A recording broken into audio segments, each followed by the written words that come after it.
antes da luz, antes do tempo, antes mesmo da própria existência.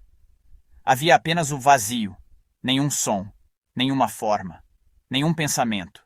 Esse vazio não era silêncio, era algo vivo, mas sem rosto. Era o caos. O caos era o começo de tudo. Não era o mal. Era o que havia antes do bem e do mal. Caos. O nome que ecoaria por eras.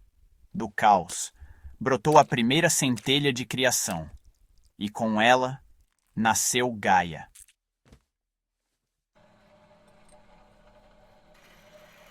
Caos não era um deus, nem uma criatura.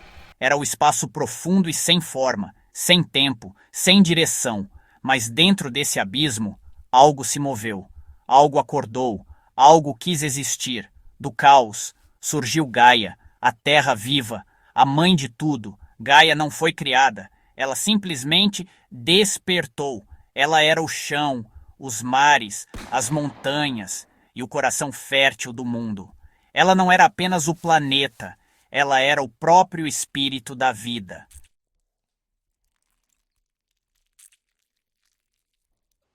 Sozinha. Ela gerou Urano, o céu estrelado, amplos e infinitos. Seus olhos eram constelações, sua pele, a luz das estrelas. Urano cobriu Gaia e a envolveu em seu manto celeste. Eles se uniram, e do seu amor surgiram seres de poder imenso. Surgiram os titãs, surgiram os cíclopes e surgiram os hecatônquiros.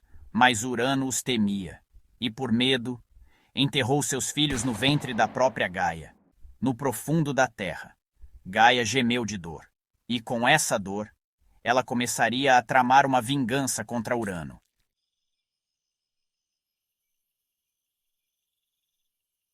Enterrados no ventre profundo da terra, os filhos de Gaia gritavam, e seus gritos ecoavam como trovões dentro do corpo da própria mãe. Ciclopes, gigantes com um único olho no centro da testa, ferreiros cósmicos, forjadores de armas divinas, hecatônquiros, criaturas com 100 braços e 50 cabeças, seres monstruosos, de força imensurável. E os titãs, 12 entidades colossais, imortais, poderosos, nascidos do amor entre terra e céu. Eles eram oceanos, o rio que circunda o mundo, céus, senhor do saber celestial, Crio, o frio e a escuridão da estrutura cósmica, Hiperião, a luz do sol primordial, Japeto, o ancestral da humanidade, Cronos, o tempo, e as 6 titânides, Teia, Febe, Tétis, Mnemosine, Reia e Temis, cada um com um papel essencial na ordem do universo. Mas Urano os manteve aprisionados, temendo que um dia eles o destronassem.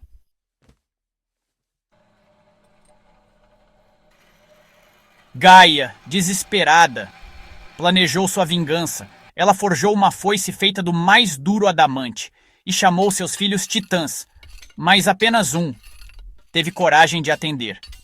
Cronos. Cronos, o tempo encarnado. Não o tempo que passa, mas o tempo que devora. O tempo que destrói o que veio antes para dar lugar ao novo.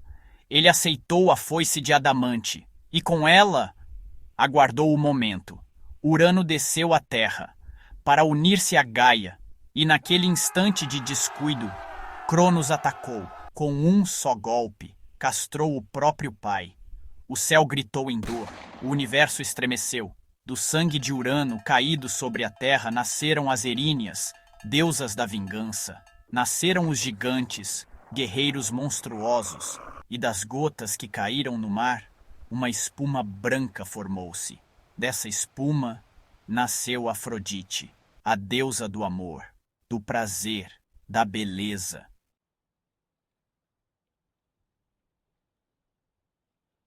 Urano, humilhado, foi lançado para longe, e sua voz ecoou pelos céus, profetizando: Você, Cronos, também será traído por seu próprio filho. Cronos riu e assumiu o trono dos céus, reinou com poder, mas também com medo, pois o tempo sempre se lembra. Cronos sentou-se no trono do universo, reinava soberano sobre a terra, o céu e os mares. Ao seu lado, sua irmã e esposa, Reia.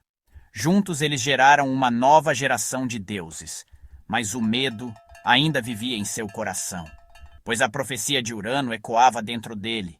Você também será destronado por seu próprio filho.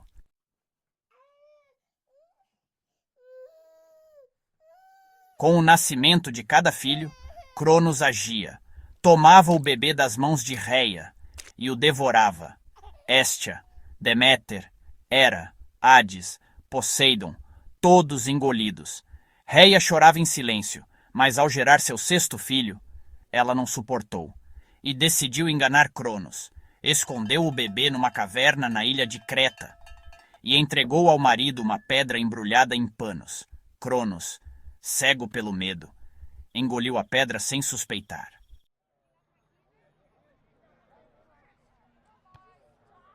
O bebê salvo cresceu em segredo. Cuidado por ninfas, alimentado com leite da cabra Amalteia, ele se fortaleceria. Até o dia em que confrontaria seu pai. Esse bebê era Zeus. O tempo passou e Zeus cresceu, forte, astuto e determinado. Criado longe do olhar de Cronos, ele conheceu o mundo, aprendeu o valor da justiça e entendeu o peso do destino.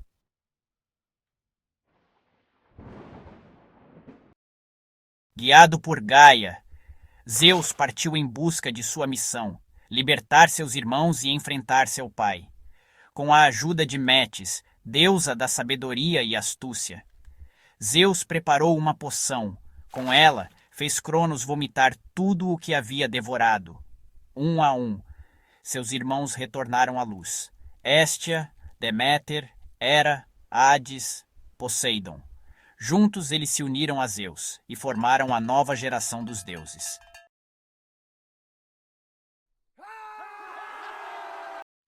Mas Cronos não cederia o trono facilmente. Convocou os titãs fiéis a ele e então começou a Titanomaquia, a grande guerra entre deuses e titãs. 10 anos de batalhas cósmicas, o céu em chamas, a terra estremecendo, o universo em desequilíbrio. Mas Zeus não lutava sozinho. Ele libertou os Ciclopes e os Hecatônquiros. Os Ciclopes, em gratidão, deram a Zeus o trovão. Deram a Poseidon o tridente e a Hades o elmo da invisibilidade. As forças se equilibraram e, ao final, Zeus lançou seu raio final contra Cronos e os deuses venceram.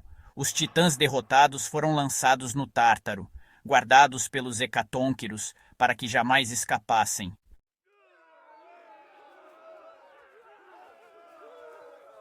Com os titãs derrotados, o mundo estava em silêncio.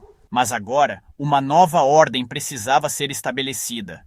Os 3 irmãos, Zeus, Poseidon e Hades, reuniram-se e decidiram dividir entre si o domínio do universo. Zeus ficou com os céus, o trono do alto, o comando dos ventos, das nuvens e dos relâmpagos. Poseidon ficou com os mares, o abismo salgado, os monstros oceânicos e o poder sobre as tempestades marítimas. Hades recebeu o submundo, o reino dos mortos, das sombras e das riquezas escondidas nas profundezas da terra, cada um com seu domínio eterno.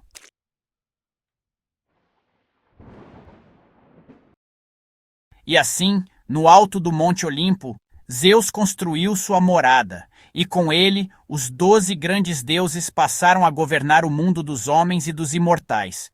O Olimpo tornou-se o centro do poder divino, um lugar de glória, mas também de intrigas, de sabedoria e de paixões eternas. No topo do Monte Olimpo, onde as nuvens se curvam diante do poder, os deuses tomaram seus tronos, cada um com sua identidade, com seus domínios, com suas virtudes e falhas. Eles são os 12 olímpicos.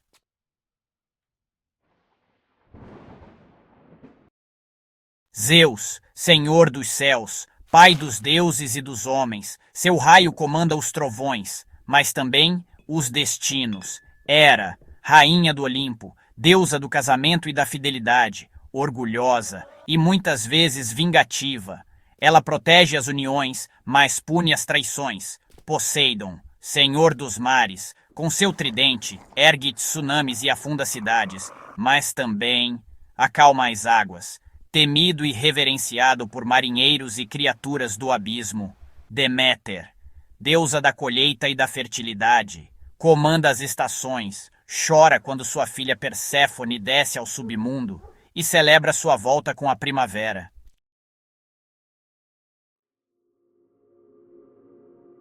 Héstia, deusa do lar e do fogo sagrado, guardiã das chamas eternas, discreta, mas essencial, onde a união, a Héstia, Ares, deus da guerra, brutal, impulsivo, representa a fúria do campo de batalha, temido pelos homens e até por alguns deuses.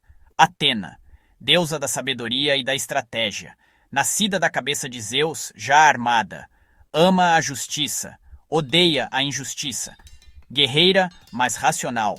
Apolo, deus da luz, da música, da medicina, irmão gêmeo de Ártemis. Oráculos falam por sua boca, e seu arco é tão certeiro quanto sua palavra.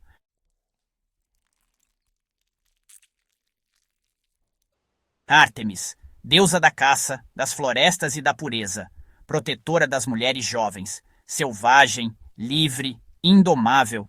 Afrodite, deusa do amor e da beleza, nascida da espuma do mar, sedutora, encantadora, capaz de fazer até deuses se ajoelharem. Hermes, mensageiro dos deuses, deus dos viajantes, ladrões e do comércio, ágil, astuto, brincalhão, conduz almas ao submundo. Hefesto, deus do fogo e da forja, ferreiro divino, criador de armas, armaduras e tronos, manquejava, mas seu talento era incomparável. 12 tronos, 12 forças primordiais que regem o mundo visível e invisível. No Olimpo, cada um é um mundo, cada deus é um espelho da alma humana.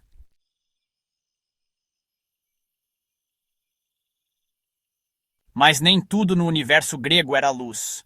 Por trás do Olimpo, nas profundezas onde a luz não alcança, habitam as divindades esquecidas, as sombras do mundo, forças tão antigas quanto o caos. Nix, a noite primordial, mais antiga que os deuses do Olimpo, ela caminha silenciosa. E até Zeus teme sua presença. Mãe de muitas forças sombrias. Érebo, a escuridão profunda.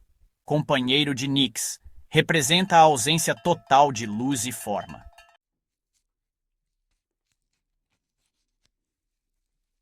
Hipnos, o sono, filho de Nix e Érebo, traz o repouso, o sonho, o esquecimento. Com um toque, adormece deuses imortais. Thanatos, a morte suave, irmão de Hipnos, chega sem dor, sem grito, conduz a alma com serenidade. Não é o fim cruel, é o fim inevitável. Eris, a discórdia, filha de Nix, onde ela pisa, nasce a guerra.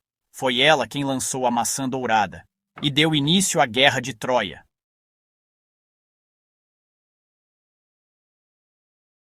Nêmesis, a vingança justa, deusa que pune os arrogantes, equilibra o excesso, destrói a soberba. Nada escapa ao seu julgamento. Apate, a fraude, o engano, personifica a mentira sutil, caminha disfarçada entre os homens e até entre os deuses. Oisis, a miséria, o sofrimento sem voz, a dor que habita corações silenciosos. Geras, a velhice, filho de Nix, representa o peso do tempo, a fragilidade inevitável do corpo.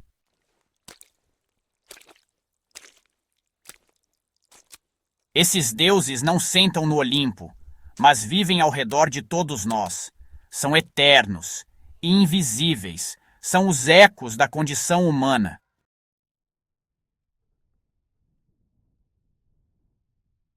Nem todos os monstros nascem do caos. Alguns são criados pelos próprios deuses. Medusa, antes uma bela sacerdotisa do templo de Atena, com cabelos negros como a noite e olhos que refletiam o céu, mas despertou a ira da deusa. Por ter sido profanada por Poseidon dentro de seu templo, Atena a puniu cruelmente. transformou seus cabelos em serpentes vivas e sua beleza em maldição. A partir daquele dia, qualquer um que olhasse diretamente para Medusa seria transformado em pedra. Ela fugiu para o extremo do mundo, rejeitada pelos deuses e temida pelos homens.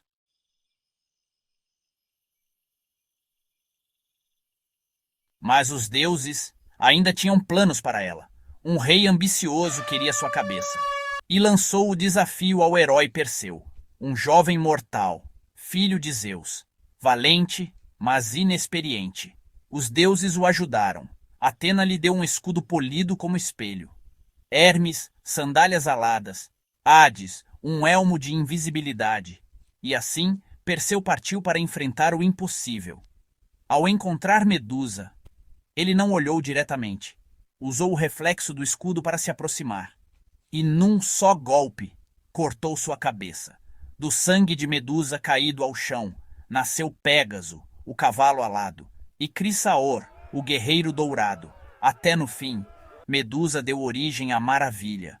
O medo foi vencido pela astúcia, o monstro revelado como vítima, e a lenda tornada eterna.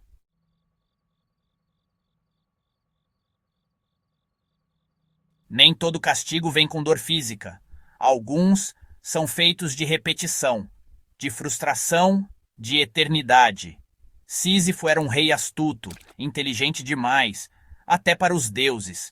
Enganou a morte não uma, mas 2 vezes. E por isso foi punido de forma única, condenado a empurrar uma pedra enorme até o topo de uma montanha.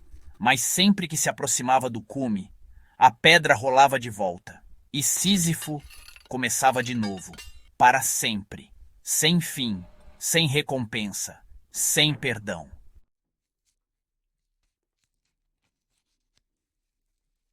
O fardo de Sísifo não era apenas físico, era existencial, uma metáfora da condição humana, o esforço sem conquista, a luta contra o inevitável. E mesmo assim, ele continuava, com suor na testa e determinação nos olhos, porque no fundo, a resistência contra o absurdo é o que nos torna verdadeiramente humanos.